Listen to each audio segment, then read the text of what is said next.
Sacar el bulto. Ese es el verdadero tema. Y el ajuste de cuenta muchas veces pasa porque te metiste en mi territorio, no te la puedo dar a vos, pero se la doy a los tuyos. Sí, claro, obvio. Puede caer perfectamente el caso de la Pero por eso él dice que no le gusta ajuste de cuenta, porque puede terminar como víctima el hijo de, la hermana de, que no tiene nada que ver con la actividad que desarrolla el otro protagonista, digamos, de la historia. Pero a ver, avancemos con lo de ajuste de cuentas. Quizás el término más correcto sería ejecución judicial o extrajudicial, que separa bien las aguas, claro. ¿Cómo? Es una pena de muerte. Es una pena de muerte. Cuando, por ejemplo, un trabajador policial se enfrenta con un delincuente en la calle y el delincuente obviamente pierde la vida en ese enfrentamiento, no se le llama una ejecución extrajudicial, sino que es judicial porque está amparada en el derecho. Sí. Creo que eso divide bien las aguas. Es muy técnico para nosotros, perdón. Entiendo el punto, pero lo que en realidad, más allá de cómo nos referimos al hecho... Linealmente de los homicidios. Más allá de cómo nos referimos al hecho, sí, que ahí podrá haber distintas interpretaciones, formas más sutiles, menos sutiles, más correctas, menos ajustadas. El punto que me parece que está bueno que nos cuentes o que nos pongas al tanto es... ¿Con qué herramientas hoy realmente cuentan ustedes y con qué obstáculos a la hora de abordar el tema del narcotráfico en las calles, de las bandas, ¿no? En los distintos barrios? ¿Saben quiénes son? ¿Saben dónde están? ¿Qué pueden hacer?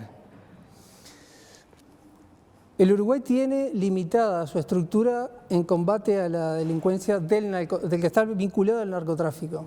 ¿Por qué digo que está limitada? En este proyecto de presupuesto, recién en los incisos que tienen que ver con el Ministerio del Interior se destina a unidades como inteligencia, investigaciones y otras a abocarse a los delitos del microtráfico de drogas. Algo que hasta el momento el gobierno no había hecho porque se había concentrado en el tráfico, el gran tráfico. ¿El micro qué es? ¿La boca de pasta base? El narcomenudeo, o sea, sí, las bocas. Entonces... y después se muestra lo que se requisa. Ahora hace un tiempo que cada fin de semana se hacen requisas en los barrios del narcomenudeo. La idea original... Y venden, tienen su población y hacen... Hoy la mayoría de las mujeres que hay procesadas y que están en prisión son procesadas por narcomenudeo, por ejemplo. Claro. Que es algo que... La idea original del gobierno era, en principio, bueno, obviamente cortar la entrada grande de drogas y, bueno, y en definitiva, así desabastecer lo que tenía que ver con, el mercado chico, con las bocas.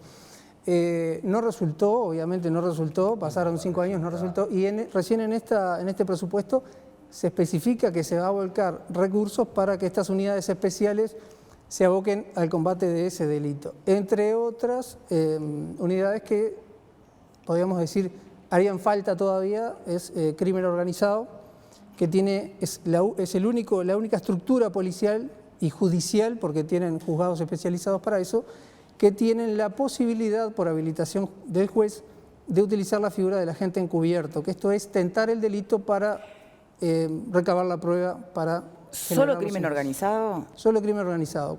Vieron que hay una expresión muy típica que se dice, toda la policía sabe dónde están las bocas, nadie puede ir a comprar. Porque esa figura está prohibida. Tentar el delito es un delito. La policía no puede usar, el equipo o la unidad que esté tratando de, combatir el micromenudeo, ¿no puede vestirse de común para ir a...? No puede hacerlo, tiene que tener una autorización del juez y el que más usa esa figura del agente encubierto, ya digo, no detectar el lugar, sino decir... Tengo pruebas de que hay tráfico, tengo pruebas de que venden, tengo pruebas de que tienen armas, etc. Es el agente encubierto y solamente crimen organizado habilita esa figura. Y eso, perdón, ¿se cambió? ¿Se propuso cambiar? En este presupuesto hay muchas unidades que se vuelcan al combate del microtráfico, pero no está crimen organizado en este tema. Yo creo que, es una opinión personal, debería ampliarse la figura del agente encubierto, ayudaría, no es la panacea, como no es ninguna solución en materia de seguridad, pero ayudaría muchísimo a generar prueba, que dicho sea de paso, toda la policía en general tiene dificultades para el relevamiento de pruebas. ¿Y hay un argumento del por qué no se hace? Supongo que el de fondo es presupuesto. Es una suposición que se decanta... A ver, alguien le está haciendo ruido al micrófono, no sé si... Es a ti. Te voy a pasar uno de mano porque me parece que no están dando bien. ¿Me prestan? Ahí va, gracias. O sea que crees que es una cuestión presupuestal nomás. En principio todo indica que podría ser una cuestión presupuestal, viendo los números que maneja este gobierno, ¿no? Bien. Lo otro que puede causar asombro es que evidentemente había una política definida en materia de seguridad de no atacar el narcomenudeo. Nosotros estuvimos hasta afónicos desde el sindicato de decirle al ministerio que esto generaba ámbitos delictivos alrededor, generaba ambiente delictivo. Generó esta cultura de, Sí, claro. de dueño del barrio, dueño del territorio. Exacto. Entonces, al instalarse los centros de distribución de drogas, al instalarse la criminalidad que circula alrededor de los centros de distribución de drogas, se genera también lo que se llama la imposición de la ley de omertad, que es una ley mafiosa, la ley del silencio, y el Estado, hasta hoy, no ha logrado tener mecanismos institucionales para quebrar con ese silencio. Bien. Y es lo que estamos viendo. Lo que al estamos... que denuncia, claro, pero voy más allá, al que denuncia no le da garantías judiciales o extrajudiciales, y nosotros en Uruguay tenemos la figura del testigo protegido o testigo encubierto. Poca utilización se le da a esa figura. ¿Pero qué tan protegido quedás? ¿Qué tan encubierto quedás? Bueno, tenemos un país muy chico y tenemos, yo creo que hay recursos para implementarlo, ¿no? Sobre todo en casos que son claves. Más allá de eso, los elementos que se tienen para luchar específicamente con esa materia son realmente pocos.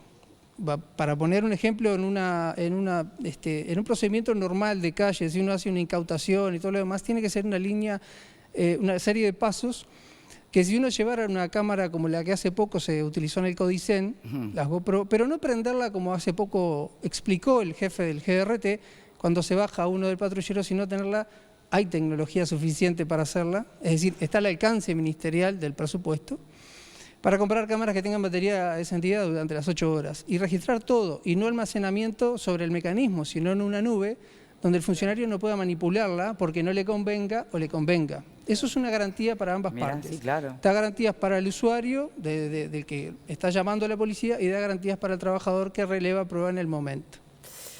Qué interesante. Bien, ahora, por ejemplo, la última para ti, después pasamos a Portillo, en este primer bloque.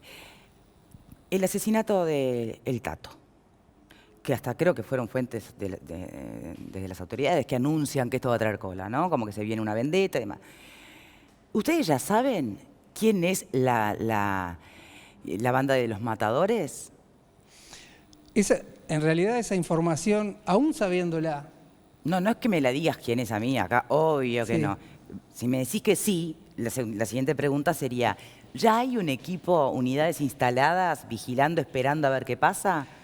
Yo presumo que sí, pero es difícil anticiparse a esos hechos, porque generalmente cuando ocurre esto es un poco de impulso, un poco de planificación. Yo debo ser honesto, no debo ser la persona más calificada para tratar este tema en específico, es decir, ¿qué va a pasar? Sí sé, por experiencia, habiendo trabajado en la zona de 40 semanas, que es algo frecuente, no frecuente de todos los días, tampoco vamos a decir algo que no es, pero sí es muy frecuente los ajustes de cuentas en el barrio. A veces se traslada de barrio a barrio. Sí, pero no vivía en el 40 semanas. No, yo dije en el barrio, no gente del barrio. En el barrio es algo muy frecuente. Hay hechos que han tenido más impacto desde el punto de vista de la violencia y no han salido en los medios, pero han existido ahí. Bien, después vamos a ver qué manera de prevenir existe hoy, si es una cuestión de presupuesto o de estrategia. Pero me gustaría una lectura del doctor en sociología sobre, bueno, el estado así de situación en el que estamos, que para algunos es más alarmante que otros, que algunos lo ven con poca luz al final del túnel y otros lo ven con la tranquilidad de que se está trabajando en una dirección concreta. Bueno, buenas tardes a todos. Varias cosas. Primero, acerca de una de las cosas que decía aquí el compañero, que me parece importante acotarla, muy puntual como primera cosa. Efectivamente, estamos muy mal preparados institucionalmente para tener respuestas plenamente efectivas sobre esto. Y buena parte de esas lagunas o inconvenientes legales que existen, yo creo que tienen que ver con una cultura que es muy buena, que tenemos como uruguayos, una cultura extraordinariamente garantista, que en este caso entra en contradicción con la agilidad y la eficacia que ciertos procedimientos deben de tener.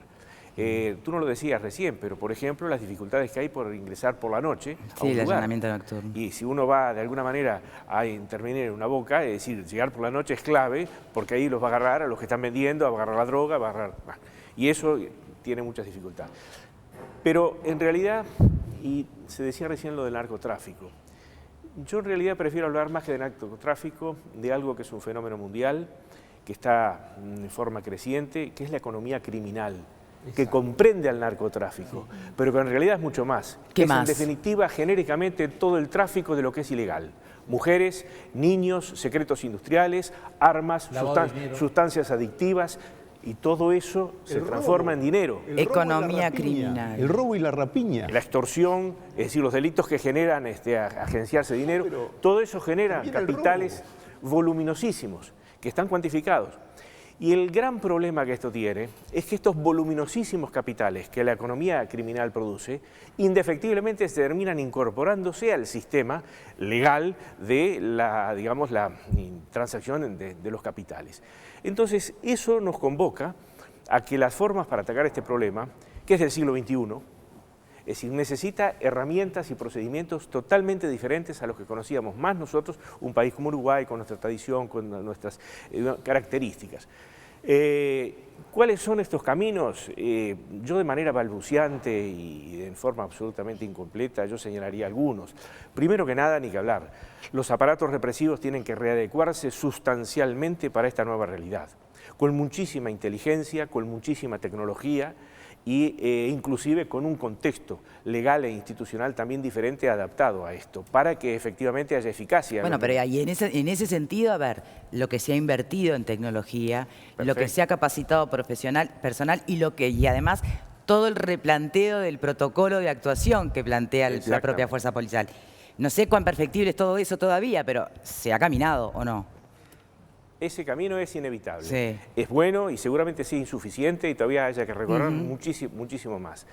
Pero es insuficiente. Es condición necesaria, pero no suficiente. ¿Qué otro?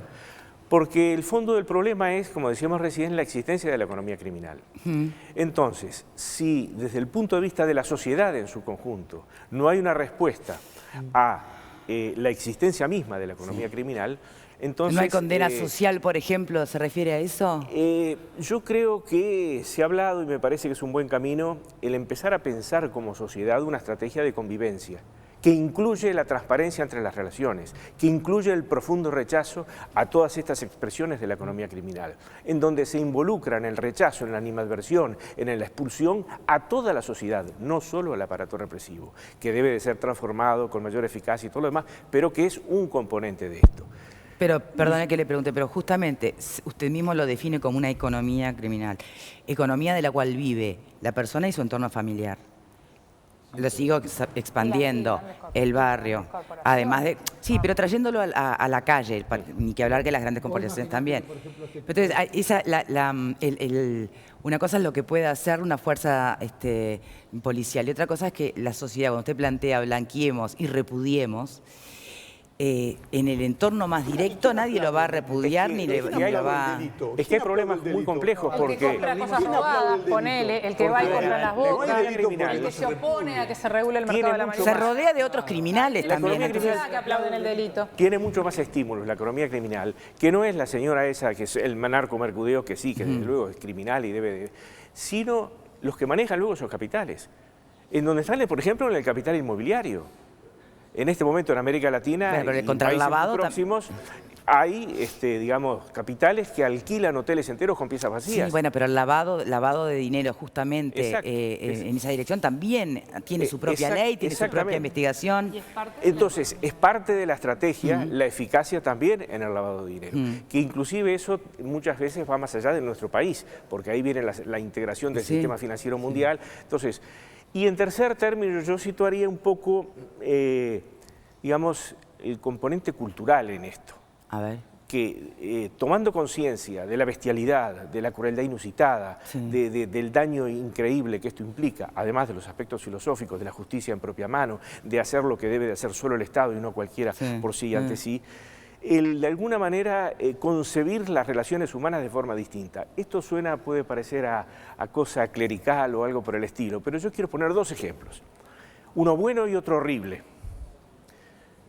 El ejemplo malo yo lo situaría en México y no en Monterrey, en Ciudad Juárez y en Tijuana. Sí, yo traje Monterrey porque viví en la transición de la tranquilidad a la explosión de la problemática, donde en realidad el problema conflictivo era entre los cárteles, pero la población era el rehén. Entonces había un poder que está por fuera y un poder que encuentra lugar en una sociedad como la mexicana, que tiene serios problemas de institucionalidad y serios problemas de manejar los recursos represores o los recursos militares y policiales. Bueno, pero entonces, ¿y por qué digo Ciudad Juárez y Tijuana?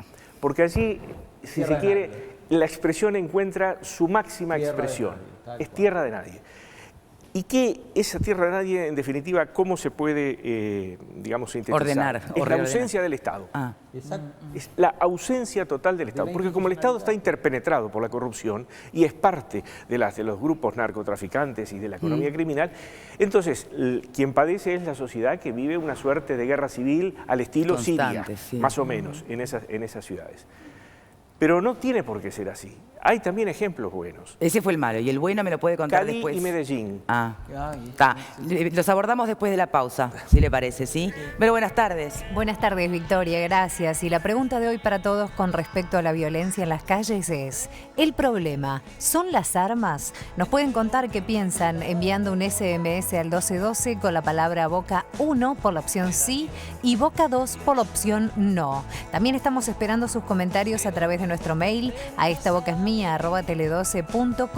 y a nuestro Twitter @estabocasmia12. También tienen a su disposición nuestro Facebook estabocasmia12 y si quieren además que su comentario salga al aire y lo podamos leer en la pantalla, tienen que enviar un mensaje de texto con la palabra Boca, dejan un espacio, nos comentan y lo mandan al 1212. Sí, recuerdo todavía las voces de quienes procuraban invitar al desarme civil. No sé si hoy cabe todavía que alguien le pueda pedir eso a una sociedad que entiende que ya se tiene que defender sola, lamentablemente. Entonces, tal vez más... Bueno, por eso la pregunta. Pero hacemos una pausa y lo conversamos a la vuelta.